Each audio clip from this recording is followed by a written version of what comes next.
نحمدك يا من شرح صدورنا لتلخيص البيان في إيضاح المعاني ونور قلوبنا بلوامع التبيان من مطالع المثاني، ونصلي على نبيك محمد المؤيد بدلائل أعجازه بأسرار البلاغة، وعلى آله وأصحابه المحرزين قصبات السبق في مزمار الفصاحة والبراعة. أما بعد، فأعوذ بالله من الشيطان الرجيم. بسم الله الرحمن الرحيم. وإنك لعلى خلق عظيم. وقال تعالى في آية أخرى: لقد كان لكم في رسول الله أسوة حسنة. وقال تعالى في آية أخرى: وما أرسلناك إلا رحمة للعالمين. عن أبي هريرة رضي الله تعالى عنه قال: قال رسول الله صلى الله عليه وسلم: بعثت لأتمم مكارم الأخلاق. আঞ্জুমানে Talabaye Arabia ছাত্র সংসদ কর্তৃক আয়োজিত আজকের 12 রবিউল আউয়াল উপলক্ষে সিরাতুন নবী কনফারেন্সের সভাপতিত্বের মঞ্চকে আলোকিত করে রেখেছেন আঞ্জুমানে তালাবায়ে আরাবিয়া ছাত্র সংসদের সভাপতি সাহেব। আপনারা সকলেই অবগত আছেন, আজকের বিষয়বস্তু হচ্ছে সিরাতুন নবী সাল্লাল্লাহু আলাইহি ওয়াসাল্লাম।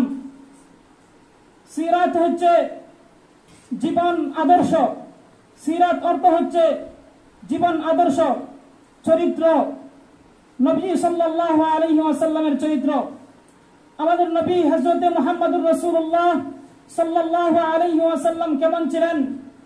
Our prophet Hazrat Muhammad sallallahu alayhi wa sallam, he was greatest man of the world. আমাদের নবী হযরত মুহাম্মদুর রাসূলুল্লাহ সাল্লাল্লাহু আলাইহি ওয়াসাল্লাম বিশ্বের মহামানব ছিলেন, বিশ্বের সবচেয়ে শ্রেষ্ঠ মানব ছিলেন হুজুর আকরাম সাল্লাল্লাহু আলাইহি ওয়াসাল্লাম। হুজুর সাল্লাল্লাহু আলাইহি ওয়াসাল্লাম 570 খ্রিস্টাব্দে মক্কার সম্ভ্রান্ত পরিবার কুরাইশ বংশে জন্মগ্রহণ করেন। হুজুর সাল্লাল্লাহু আলাইহি ওয়াসাল্লাম শিশুকাল থেকেই আল আমিন উপাধিতে ভূষিত ছিলেন।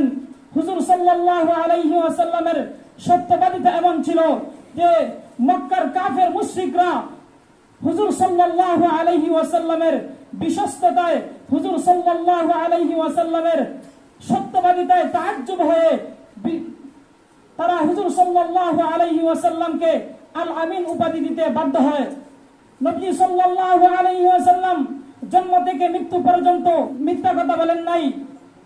নবী সাল্লাল্লাহু আলাইহি ওয়াসাল্লাম এমনকি মজাক করতে গিয়েও নবী সাল্লাল্লাহু আলাইহি ওয়াসাল্লাম মিথ্যা কথা বলেননি।